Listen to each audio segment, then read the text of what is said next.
Europe 1. 7h46, l'interview vérité, Thomas Soto. 11, 12, 13 règlements de compte depuis le début de l'année à Marseille, et derrière ce décompte funeste, des vies brisées, celles de jeunes tombés sous les balles, celles de leurs familles aussi brisées, impuissantes et le plus souvent condamnées à souffrir en silence. Certaines mamans ont pourtant décidé de se faire entendre et elles ont monté, après un énième drame, en juin dernier, un collectif. Il s'appelle le collectif du 1er juin. Bonjour Yamina Bencheni. Bonjour. Vous vivez dans les quartiers nord de Marseille, vous avez vous-même 2 grands-enfants qui ont 23 et 25 ans et vous êtes la porte-parole de ce mouvement. Aujourd'hui, vous dites qu'il y en a marre de pleurer, qu'il faut agir, que les autorités doivent agir. Mais qu'est-ce qu'on peut faire face à ces voyous qui, semble-t-il, tiennent les quartiers ?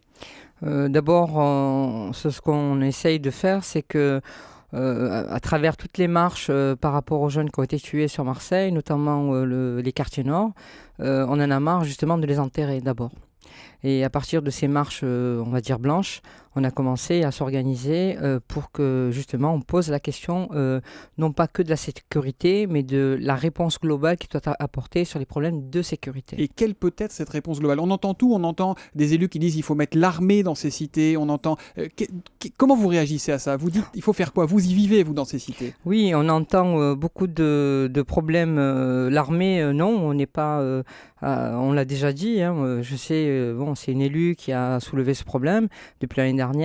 L'armée, ça ne réglera pas le problème. Et augmenter les policiers, ça ne règle pas non plus le problème. C'est pourtant ce qui a été annoncé la semaine dernière, quand Manuel Valls est venu avec le Premier ministre. 6 ministres d'un coup qui sont venus à Marseille. Oui. Ils ont annoncé 24 policiers, 24 enquêteurs de la police judiciaire de plus. Ça, pour vous, ça ne sert à rien aujourd'hui ? Non, pour la police judiciaire, c'est normal. Parce qu'il y a pas mal d'homicides. Et les enquêtes à mener, c'est-à-dire la procédure d'instruction, elle est assez complexe. Sachant que les personnes qui sont tuées, dans le règlement de compte, sont encore ceux qui tuent, se font tuer aussi. Donc ça, c'est pour faire avancer les enquêtes après, malheureusement, après les drames. Après, mais c'est normal, puisque la justice, elle doit prendre aussi sa place dans ce processus de recherche et d'investigation. C'est quand même important, même si dans certaines familles, au niveau de notre collectif, nous avons des mamans dont, avec la brigade criminelle, le dossier a été clôturé, puisque pour ouvrir un procès, il faut un coupable. Évidemment. Ils ressemblent à quoi ces trafiquants qui tiennent les quartiers ? Ce sont vraiment des caïds, on parle de voyous, on emploie des grands termes à chaque fois, ou ce sont vos voisins que vous avez vus grandir ? Alors, sur la question des caïds ou des raïs, comme on dit, des rois, on ne les connaît pas. C'est des gens qui sont pas, qui vivent pas. Ils sont de l'extérieur. Ils sont de l'extérieur, on les connaît pas. Et ils mettent la main sur un quartier alors. Sur un territoire. Sur un territoire. Sur un territoire. Un quartier. Moi, je suis sur un secteur. On est 150 000 habitants. Marseille, c'est 800 et quelques mille habitants. À nous, tout seuls, 13, 14, 15, 16, on représente à peu près 450 000 habitants. Donc, vous voyez un petit peu, on est la moitié de la ville. Et dans la moitié de la ville, c'est une moitié qui a été abandonnée durant au moins 30 ans. Marseille, c'est une ville qui n'a jamais été gouvernée. Depuis après Defer, on va dire, n'a jamais été gouverné. Tous les problèmes politiques, clientélistes ont régné pour accéder à des pouvoirs. Et on se trouve aujourd'hui, quand on dit les quartiers sont abandonnés, c'est abandonné dans le sens au niveau gestion, au niveau organisation. Voilà, donc, et comme la nature a horreur du vide, ce sont ces trafiquants qui viennent donner du boulot, parce que c'est ça finalement, même si c'est totalement illégal et totalement dangereux, qui donnent du boulot à ces jeunes qu'ils embrigadent dans le trafic de drogue. C'est ça ce qui se passe, ou c'est une vue de l'extérieur ? C'est pas des personnes qui donnent du travail, c'est tout un système économique parallèle qui s'est développé durant des années. Et c'est pas en 1 an, 2 ans, à partir de nombre de jeunes tués, qu'on va régler le problème.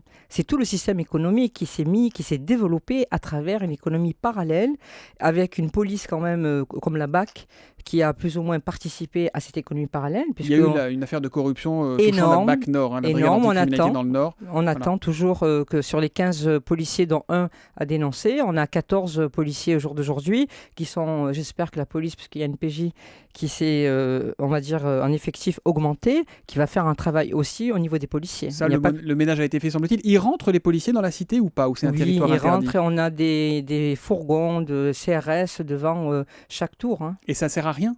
Parce que le trafic continue, les règlements de compte continuent. Comment vous l'expliquez ça ? C'est pas que ça sert à rien, c'est que la mobilité du trafic est tellement en capacité de se déplacer au fur et à mesure qu'eux-mêmes ils sont en difficulté de les suivre. Mais ce sont vos enfants qui font vivre malgré eux ce trafic, parce qu'on entend dire, est-ce que c'est vrai ou c'est faux, qu'il y a des guetteurs qui ont parfois 10-12 ans, qu'à tous les âges finalement, eh bien, on peut se retrouver embrigadé dans ces trafics de drogue. C'est la réalité ça du terrain ou pas ? Oui, la réalité c'est que la petite main d'œuvre qui fonctionne dans le trafic, effectivement c'est des gamins On appelle ça le concept canette et sandwich. C'est-à-dire que les petits qui sont pris très tôt, très tôt, on leur donne de l'argent pour aller chercher un sandwich parce qu'il faut garder son poste de travail. C'est un travail de vendre C'est toute la vraiment journée. c'est une vraie économie qui est installée. C'est une organisation, c'est une entreprise. Mais pourquoi les familles ne réagissent pas? Pourquoi les familles ne disent pas à ces gamins, tu rentres à la maison, tu ne fais pas ça? C'est quand même la première responsabilité des parents, ça. Oui, bien sûr, on a beaucoup parlé de la responsabilité des parents, on a beaucoup culpabilisé les parents. Il se trouve que moi, je suis là, justement, pour parler des parents. Et les parents, à un moment donné, je ne sais pas, je parle peut-être autour de moi avec des gens qui sont aussi parents, c'est très difficile de maintenir toute la journée enfermé un adolescent. Donc, à un moment donné, cet adolescent, il est avec ses copains et ils ont fait le collège ensemble. Ce sont des copains qui sont dans l'engrenage avec d'autres copains et vous avez une organisation de copains autour d'un engrenage qui eux-mêmes ne mesurent pas la gravité dans laquelle ils se trouvent et qu'ils en payent leur vie parce que c'est des gamins de 17, 18, le plus âgé, il a quoi, 25 ans, le dernier qui a été tué sur les stacks, c'est le dernier qui a 25 ans. La moyenne, c'est 20 ans. 20 ans, on n'est pas caïd à Marseille, c'est pas possible. Donc ce ne sont pas des caïds, ce ne sont pas des gros trafiquants qui sont tués, ce sont des petites mains de ces trafics, c'est ça? C'est les petites mains sur des mobiles de perte de sacoche avec de l'argent. Parce qu'il y a quand même un code de fonctionnement qui fait qu'il y a à garder, à maintenir et à garder son poste de travail, à garder la pochette d'argent, à garder le produit, le cannabis, et ainsi de suite. Donc un système, il fonctionne avec sa crédibilité. Si le système il est discrédité par l'organisation elle-même, donc vous avez des jeunes comme ça qui s'en vont bêtement parce qu'ils n'ont pas su maintenir et garantir le bon fonctionnement du système. Comment ça se passe quand une famille se révolte, quand elle ose parler? D'abord, est-ce que les gens ont peur de parler? Les gens n'ont pas peur de parler, les gens sont en difficulté pour vivre dans les quartiers. D'abord ça. Parce que quand vous parlez, est-ce qu'on a les moyens de déplacer les gens? On n'a pas les moyens. Parce que vous êtes immédiatement menacé quand vous ouvrez la bouche? Non, non, pas du tout. Nous, on n'est pas menacés du tout. Je tiens à rassurer tout le monde parce que c'est des questions que vos confrères me posent à chaque fois. C'est des fantasmes, ça, qu'on a C'est des fantasmes, je vous assure. C'est les gens, les petits dealers, ce sont des jeunes ce sont nos jeunes d'abord. Ce sont nos jeunes, ils ont été à l'école avec nos enfants, ils ont grandi ensemble. Mais ils baissent les yeux quand vous les engueulez, quand vous leur dites arrête? Ou ils vous disent t'occupe pas de ça, c'est pas tes affaires? Non, ils sont embêtés. On leur dit que le système, nous on n'est pas, on est confrontés à des jeunes où on leur explique d'arrêter, mais quelle réponse on apporte sur la question économique? Le problème, c'est que quand on veut quitter ces quartiers, c'est compliqué, que les services sociaux, que la mairie, que personne ne vous aide finalement. L'aide, elle est inadaptée face à un réseau bien organisé depuis des années qui gangrène le système et qui recrute très tôt les petits. Donc c'est un combat déséquilibré finalement. La force et les moyens, ils sont plus du côté des trafiquants que du côté des pouvoirs publics aujourd'hui? Pour le moment, oui. Pour le moment? Oui. Ouais. Oui, parce que c'est comment dire, le constat, là on est dans le constat, la police elle est là pour sécuriser, certes, rassurer l'ensemble de la population, mais attraper un jeune, voilà, c'est très compliqué pour eux, ils n'y arrivent pas. Voilà, précisons que vous verrez la garde des Sceaux, la ministre de la Justice, Christiane Taubira, d'ici une quinzaine de jours normalement, puisqu'elle est venue à Marseille à l'occasion de l'Université d'été d'Europe Écologie Les Verts, et qu'elle vous a promis de vous rencontrer pour essayer de faire bouger les choses. Oui, voilà, elle est très sensible à la question justement des jeunes mineurs, parce qu'il faut, au-delà du trafic, ce sont aussi des mineurs en danger qu'il faut savoir aussi protéger. Merci beaucoup Yamina Bencheni d'être venue témoigner dans l'interview Vérité d'Europe 1 ce matin.